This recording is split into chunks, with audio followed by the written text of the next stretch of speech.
Hi, I'm Euge Valovirta, like the heading says.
Alright, that was a song from my forthcoming third solo album. All the songs will have vocals on them.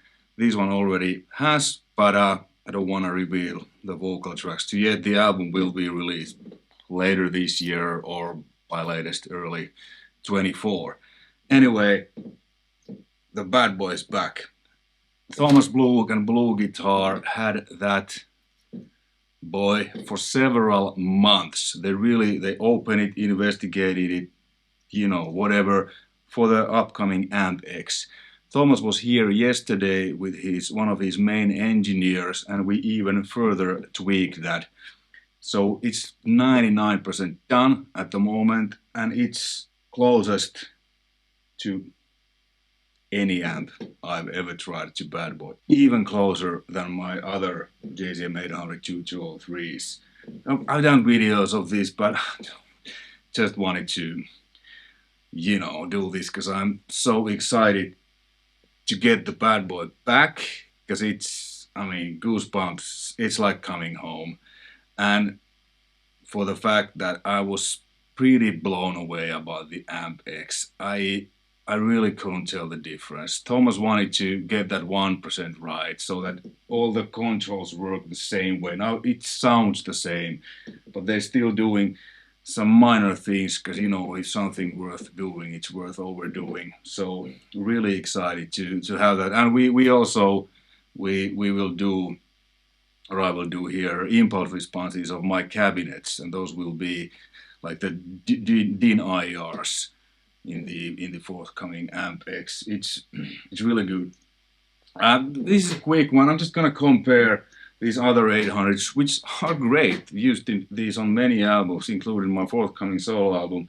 But I might have to redo some of the songs with the Bad Boy because I recorded half of it now. But at least I think I'll, because well, you heard it. It had this. So you know, it's a stock amp. I mean, it has blown away several times. The main transformer has been changed, so it's not really a stock, but it's not muddied. It's just very aggressive amp. So if I compare these, you know, I'll put some graphics so you know what's going on. But I'll start with the simple low E. This is actually D flat, drop D flat now. So E string chunk. So you hear the bark, which no amp does, and the Bad Boy. And yeah, I'm boosting that with SD1. This time, my first overdrive pedal ever, the exact one. I bought this in, I don't know, 91, 90, something. So, you know, my first overdrive plus SD1, still use it to that day. If it ain't broken, don't fix it.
like, yeah, they all sound good. I mean, JCM800 to me is the best amp in the world, no questions. But this has that bark, that mid-range, you know, which these don't. These all, they are more low end. I've set them pretty close, so it's like presence is between 4 to 6, because you know, different amps, different, but approximately how I've set them. So presence between 4 to 6, bass around 9 on all, mids are around noon on all, treble is around 6 on all, master is, well, these two is 4.5, this is 4.5, this is 4, this is 2, and this is 3. Because this, the power tubes start to work after 1. It doesn't go much louder than this, because you know it's on or off like the gain. The present preamp is full 6.5, 6.5. These have for some reason just more gain than many other 800s, including the reissue and the Zag Wildhead has. But I'm not using it. It's like, yeah, 6.5. You know, this is bit darker, EL34s, Bad Boy 6550s. It used to have EL34s, but I changed them years ago, not me, Amptech changed them to 6550s. EL34s and the Zag Wild 6550s. All great amps, but the Bad Boy just has that magic bark, you know, and the low end is, it's full, but it's not, it's just tight. When I record this and when I mix tracks that I record with the Bad Boy, I hardly need to do any EQ. Maybe shape the top and lows a little bit, but it's just like, just such a great amp. And I'm really excited that all of you, when, hopefully, if you purchase the forthcoming Amp X, yeah, it's been, you know, it was supposed to be released a long time ago, but you know, we just want to get everything right, especially them. I mean, Bad Boy isn't obviously going to be the only amp it will have, but you know, when it's done, it's done. Whatever it takes, how long ever it takes. So you'll be able to experience, because I tried that yesterday and it was, I cannot tell the difference.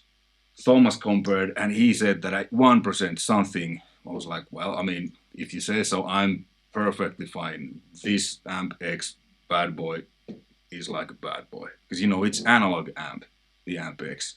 So it's not just measuring some curves and putting them into some digital space station, multi-effect, whatever. I couldn't care less about those. Maybe, yeah, they will sound good, but the feel is just, it's like playing with a computer, which they essentially are.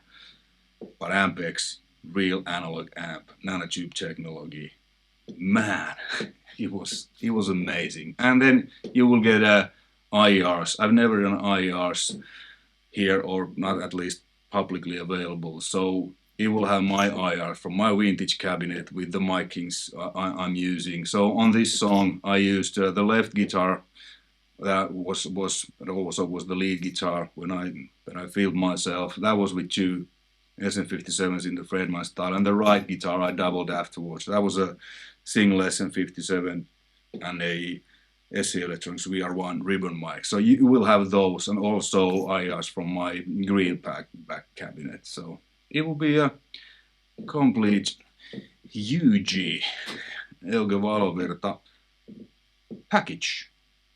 Hey, can't wait for you to try out the Amp X, and you know, can't wait for it to be released, because that will be my main touring live rig, live amp. Finally, I mean, now I've been using the Amp 1 Iridium, which is really close to the Bad Boy. But the new Amp X, the Bad Boy mode, will be the Bad Boy. Really excited about that, and you know, hopefully you are too. Well, anyway, I'm just gonna continue working on my solo album and probably redo some of the tracks again, because Bad Boy is Bad Boy. Alright, hey, hope you found this interesting and informative. Until next time, take care, bye.